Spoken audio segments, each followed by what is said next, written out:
A man driving a truck down a mountain road. Nothing unusual about this, except that the last two trucks which tried to make this trip never reached their destination.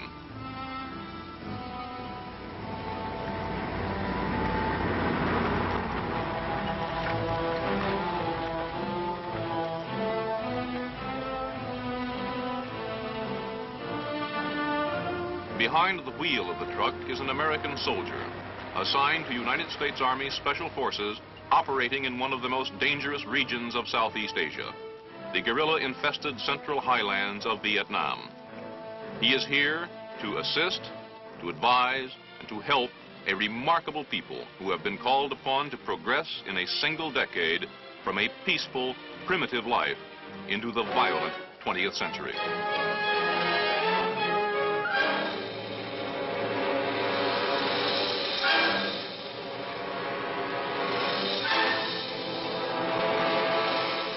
As Commander-in-Chief, the late President Kennedy left to us this directive.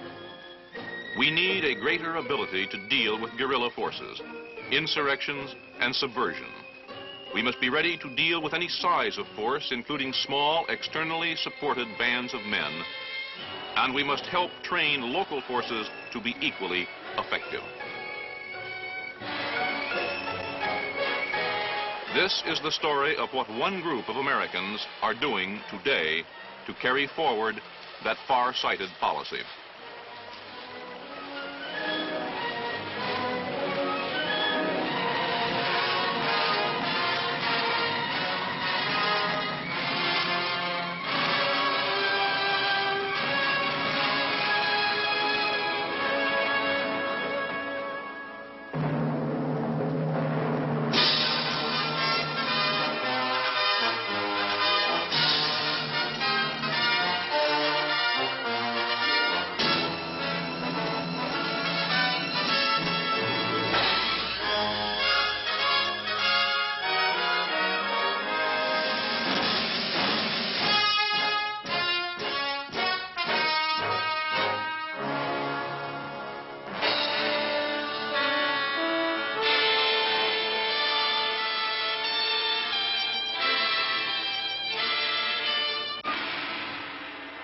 The undeclared war raging today in South Vietnam is not being fought in the streets of cities. Since the guerrilla onslaught began in the late 1950s, the Republic of Vietnam has had little trouble in retaining control of the great urban centers, the place names on the map. But the Central Highlands, the Viet Cong Cordillera, are a mountainous, largely jungle-covered region remarkably like those mountainous regions of Spain where the term guerrilla was born. Here, everything favors the lightly armed, fast-moving irregular. And it is here that the struggle for Vietnam may ultimately be decided. For the Viet Cong dominates both the rich rice bowl of the Mekong Delta to the south and the narrow, densely populated coastal plain bordering the South China Sea.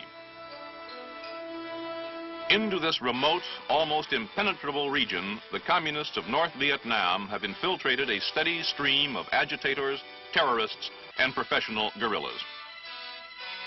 Their target is not only the highlands, but the whole of Vietnam. Military strategists on both sides of this struggle are agreed that he who gains the highlands will have won the fight for Vietnam. The military and political history of few nations have been so greatly influenced by geography. For more than 900 years, the emperors of China dominated all Vietnam, except the highlands. Here in the 13th century, the Mongol Emperor Kublai Khan suffered one of his few defeats. And here in our own century were mustered the revolutionary forces which overwhelmed 180,000 highly trained French troops in the campaigns climaxed by Dien Bien Phu.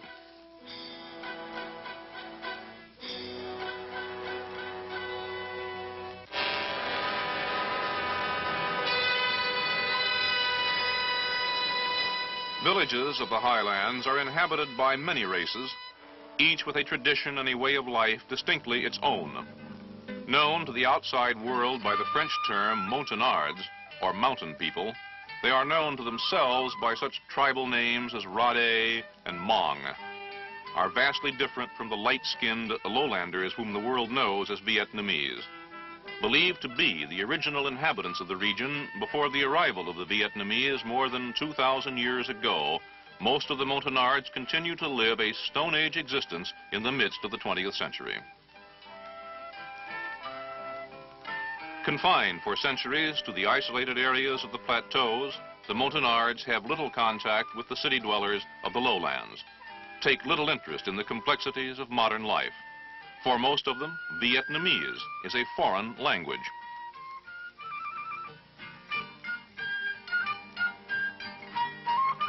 For such people, words like communism and democracy have little meaning, cannot without great difficulty even be translated into their own dialects.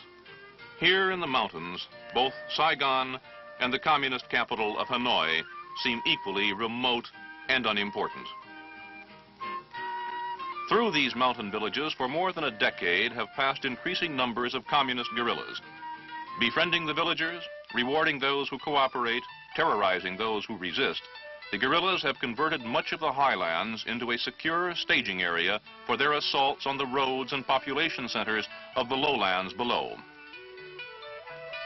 Americans encountering these people and this situation often feel transported 200 years back into time, to our own French and Indian wars, when British and French vied for support of Indian tribes on the frontier. And like the primitive tribesmen of those earlier wars, the Montagnard on his own ground is a formidable ally. Tough, muscular, a skilled hunter and woodsman, a man of great personal courage, the Montagnard holds the key to a strategically vital area of Southeast Asia.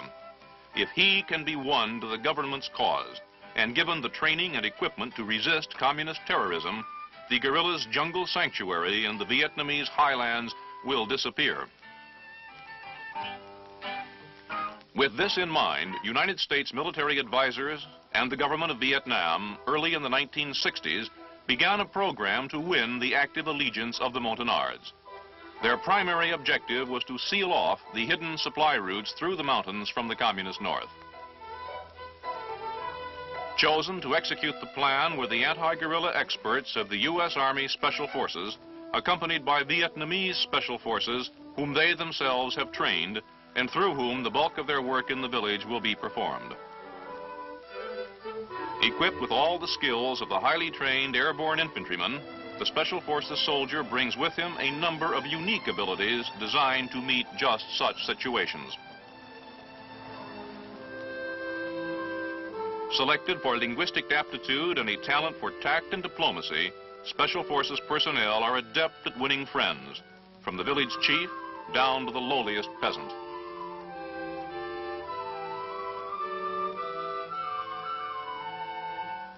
Going into a Montagnard village for the first time is an experience you don't soon forget. In the first place, the only people you're likely to find are the ones who were too old or too young or too sick to run away when they saw you coming. You give candy to the kids, talk politely to their elders, and try to convince everybody that you're not here to hurt anyone.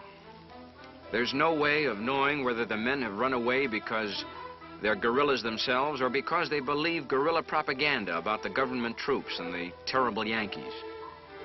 All you can do is keep your guard up and try to show by actions that you're here on a friendly mission. Our biggest asset in this kind of thing is the team medic. His main job, of course, is taking care of us. But there are no field hospitals in guerrilla fighting, so one of our medics has to know a lot about his business. With the modern medicines available, he can do a lot for people in places like this.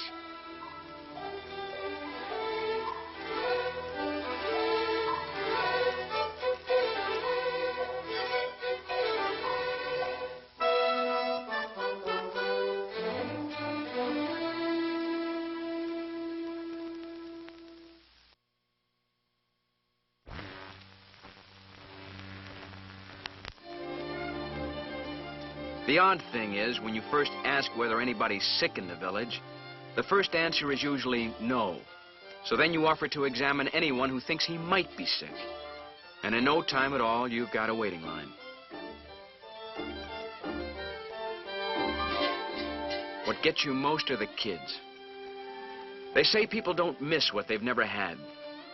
But you bring medicine into one of these villages where they've probably never seen a doctor, and the people turn out to be just as worried about their kids as you are about yours.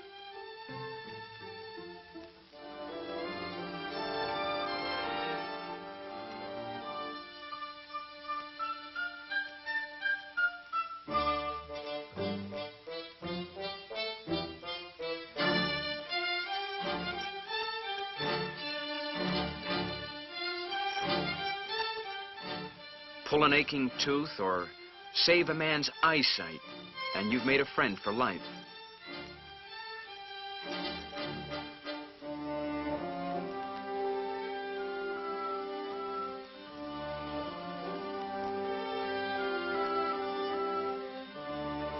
You do this kind of work because you've got the medicine and because you're here.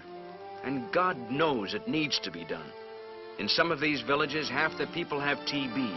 Most of the kids have impetigo, and everybody has vitamin deficiencies. Any decent human being coming into a setup like this would do what he could without asking for a reason. But the fact remains that from a military point of view, this is a good tactic. Squads and platoons of Viet Cong guerrillas have been coming through here with promises. Now, thanks to our medic, we've come along with something a lot better, something we can give them now.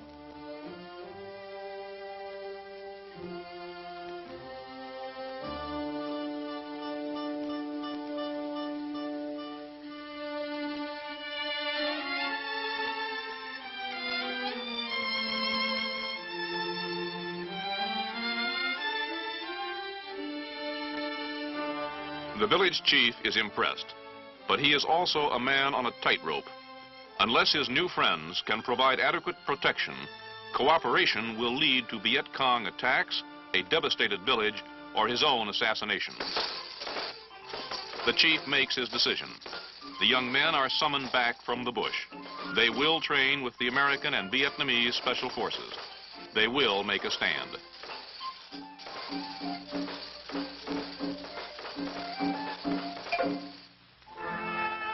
And so Montagnards of fighting age assemble. The first step is taken toward recovery of a communist-dominated area within the borders of South Vietnam.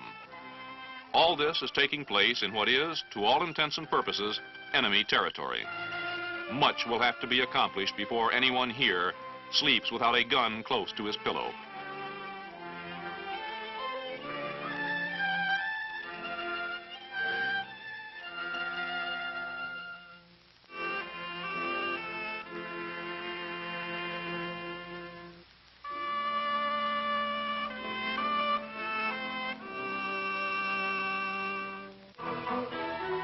Is it possible to make soldiers out of men almost untouched by the 20th century?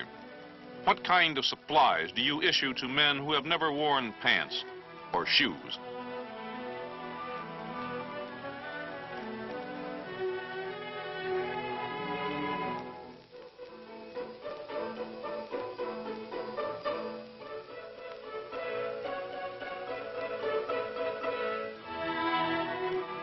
Mountain men are fighters everywhere. The Ozarks, the Scottish highlands, or the highlands of Vietnam. Get yourself a mountaineer and you've got potential fighting material. These people may be primitive, but they know what a weapon is and what it's for, even when they still haven't learned how to use it. These people are hunters. They're a peaceful people, basically friendly. Without this guerrilla business that's been going on here for the last 10 or 20 years, you'd be as safe walking through the highlands as down a street back home. But being hunters, these men grow up fitting arrows into a crossbow. And from a crossbow to an M1 carbine is not as big a jump as you might think.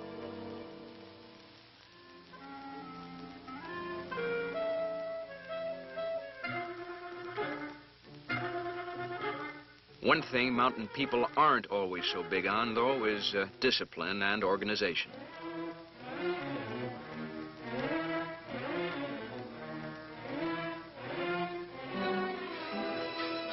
we had to teach our Montagnards to coordinate with such modern inventions as an aerial resupply drop. And that took a certain amount of doing.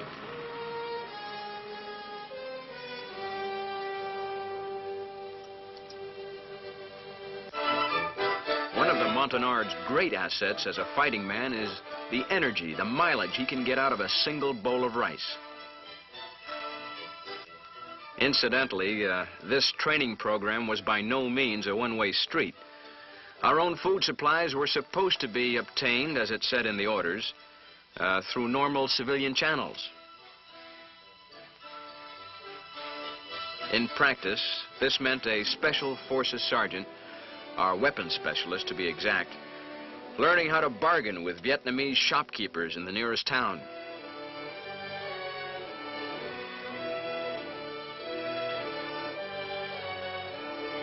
Part of the ritual involves sharing tea with the proprietor and his family while everyone argues politely about prices.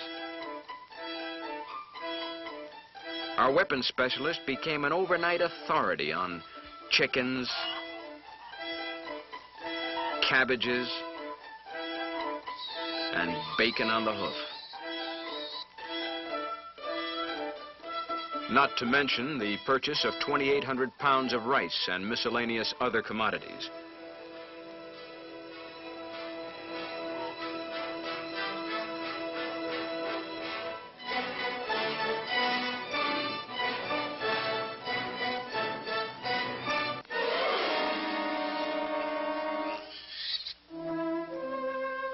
Classes for the Montagnards were conducted whenever possible by U.S. and Vietnamese special forces working together.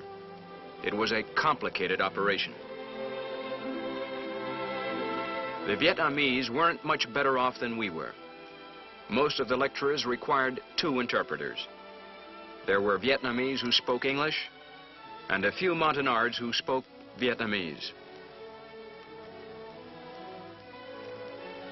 One of us would give the lesson to an English-speaking Vietnamese. The Vietnamese would then have to pass it on to a villager who understood Vietnamese.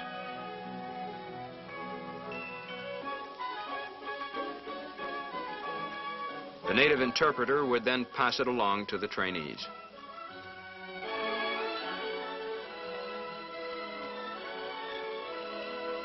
So much can get lost in translation that you have to say everything at least twice. That kind of thing takes time, but it's the only kind of training that pays off under these conditions.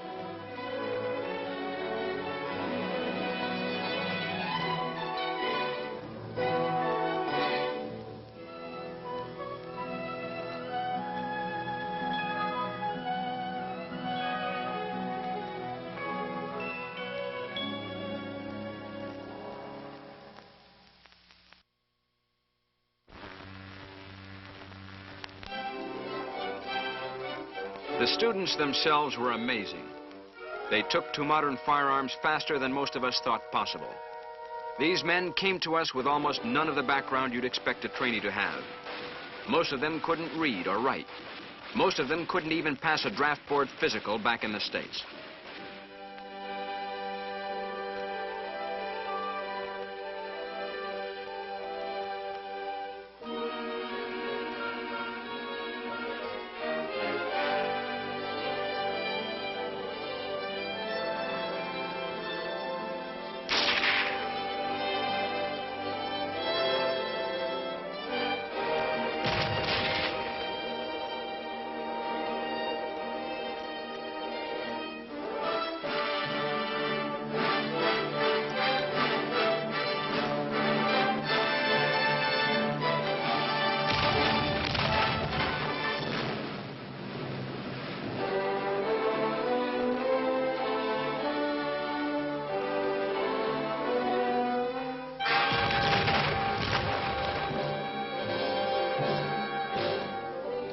But they're smart.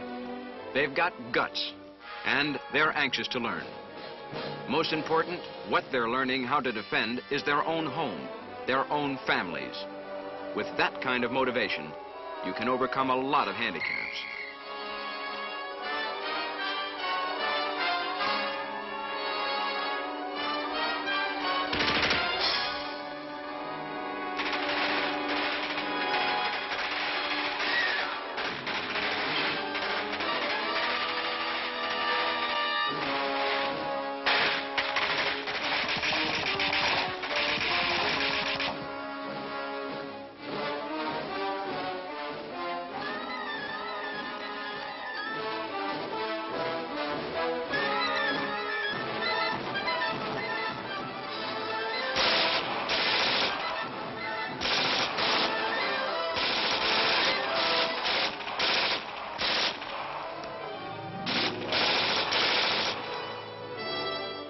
We had to hit the high points of 6 months' worth of training in only a few weeks. But the lesson seemed to take. Our Montagnards were shaping up into some of the best anti-guerrilla fighters in Southeast Asia.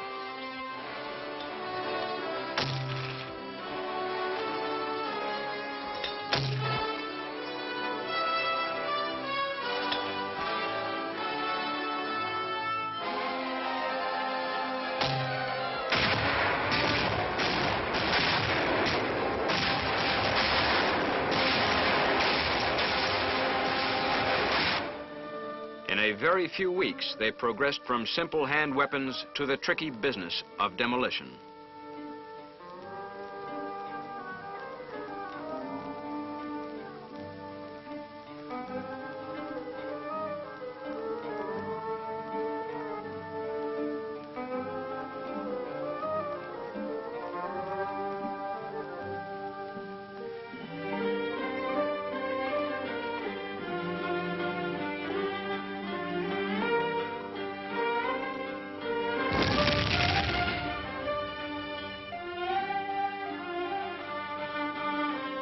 Even radio communications were taken in stride.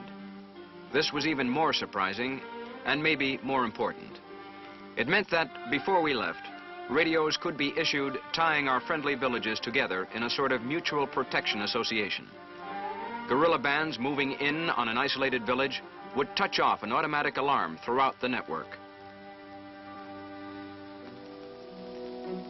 Togetherness is a big thing with these people. When father goes off to training camp, the family goes along.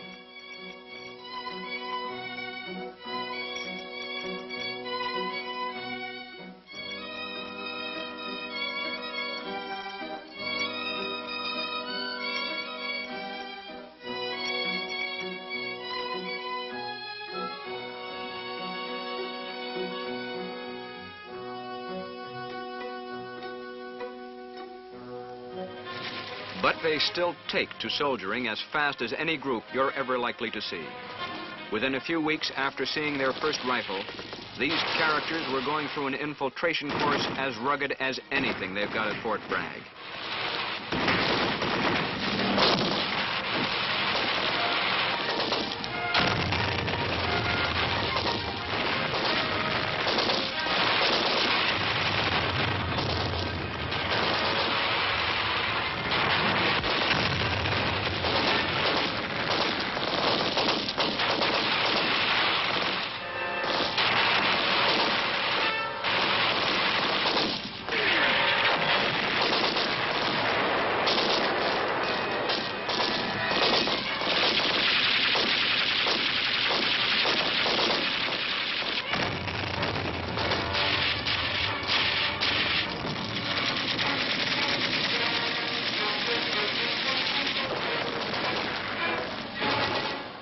They also had no trouble learning the tactics of resisting a night assault.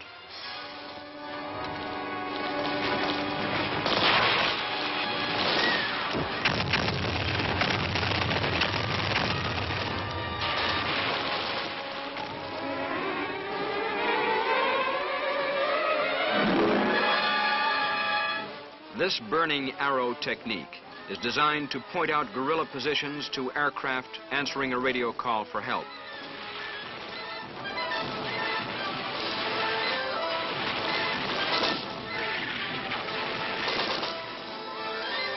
This is what the Army calls a confidence course. Here it seemed a little like teaching birds to fly or monkeys how to climb trees.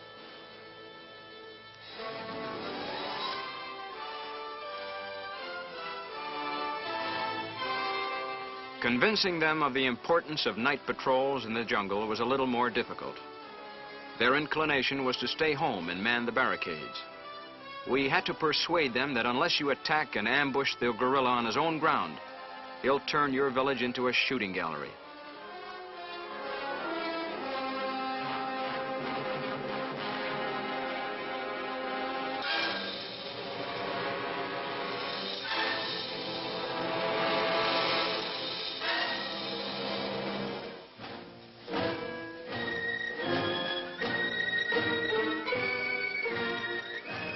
Once convinced, as usual, They learn fast. The Viet Cong who gets within a mile of a village these men are patrolling is going to be as scared of them as they used to be of him. The guerrilla is a fish, said Mao Zedong, and the sea in which he swims are the people. If the people be unfriendly, he cannot survive. Operation Montagnard is an exercise to teach the mountain people of Vietnam the art of anti-guerrilla warfare.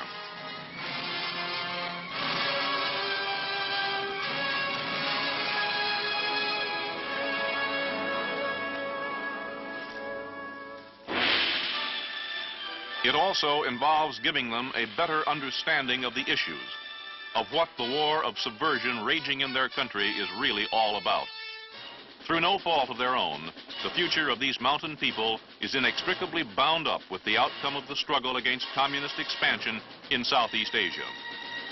Operation Montagnard has given them the weapons and organization to resist guerrilla terrorism.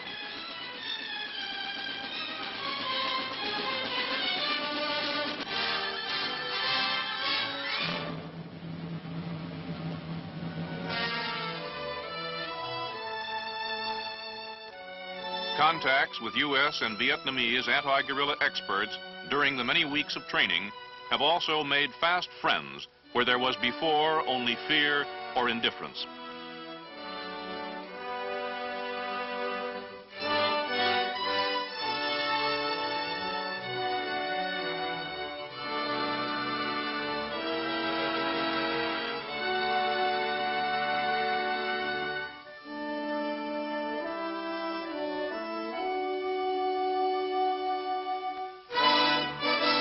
Departing, men of the U.S. Army Special Forces leave behind a well-trained group of friends who may in time have a profound effect on the future of Vietnam.